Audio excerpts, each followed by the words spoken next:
So there's a common phrase that people say, the idea being pick your battles, right? And it's a good phrase, makes a lot of sense. There's a lot of value in it.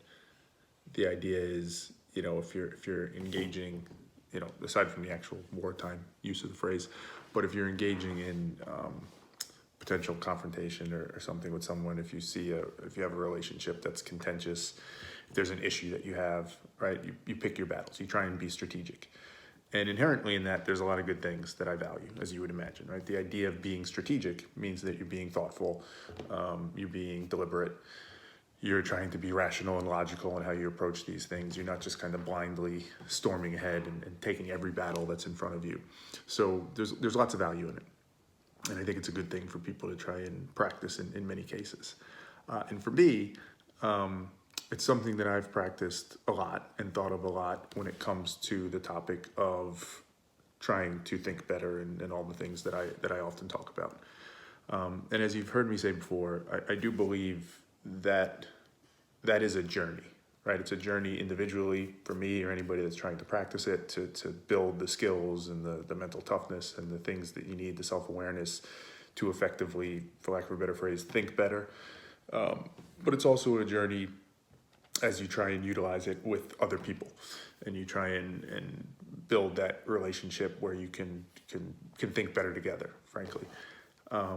So you would imagine this idea of picking your battles would apply here, right? And the instance or the example I often use is with my mother, because I'll often have conversations with her in this vein, and she's a very opinionated person, feels very strongly about some of her views, but also very intelligent and very capable of seeing things from different perspectives. It's just this isn't a journey she's been on herself. So in some ways I'm trying to bring her along on this journey with me. And I've talked in other videos about ups and downs of that.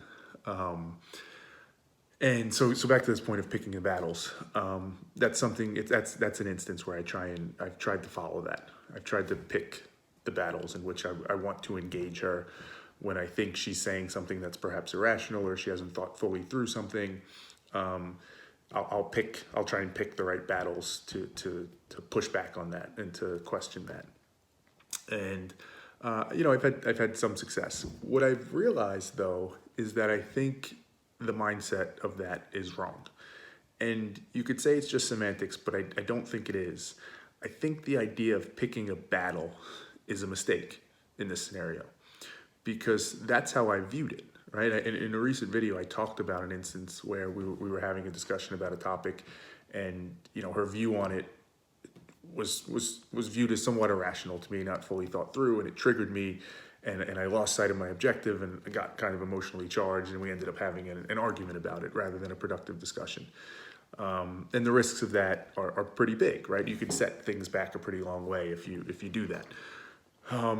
And I think, again, this idea of picking your battle led to some of those problems, because that you're thinking of it in those terms. There's going to be certain things, certain conversations, certain disagreements where you need to go to battle and make your point and assert your view or assert your way of thinking and make it very clear that, there's something wrong happening there. It's not fully, open-minded and a full perspective on it.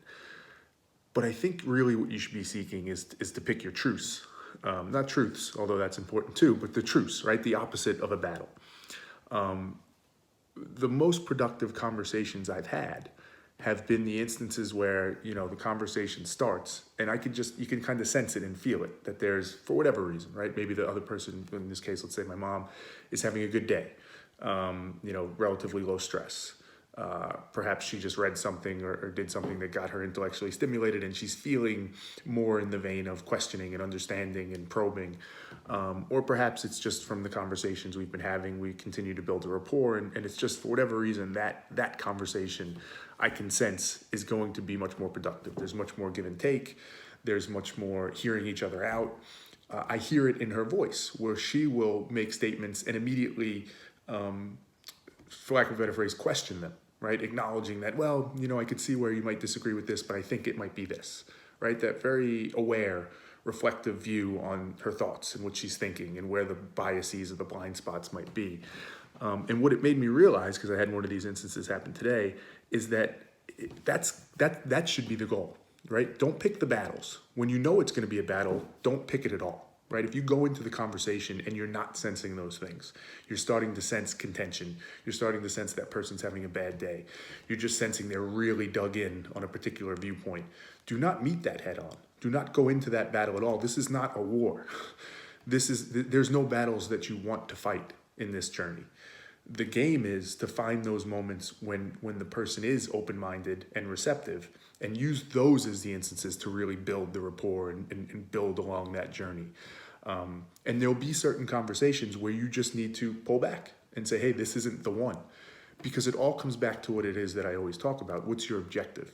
If your objective, and in this case with my mother, is to have a really good, fruitful conversation where we can really explore topics and think about different things. And in my mind, part of my objective is to try and continue to push her to think better. Not to think like me, but to think better. She can hold the exact same views she held, prior to our conversation. But if she's thought through them more and she's pressure tested them a little bit more and she's got better perspective on what the other side might be, to me, that's the definition of thinking better. And I feel as an objective, that's a pretty good one to have in these conversations. So if that's my objective, and I've started to realize, just based on evidence and history, that when I'm picking a battle, when there is a battle to be had, that objective is no longer being met, right? I can't achieve that objective, or it severely diminishes my ability to achieve that objective.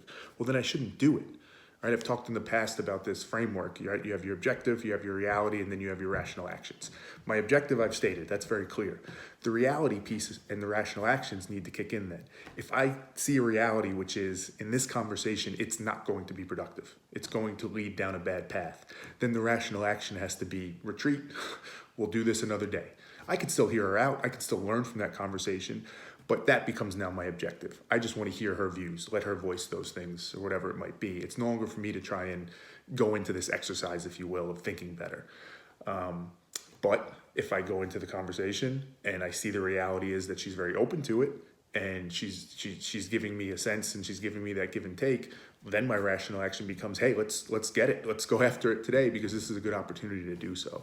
So, I think it just hits on some of the themes of patience, it being a journey, persistence being key, but that strategic element, but not in a wartime mentality, not a strategic element of picking your battles.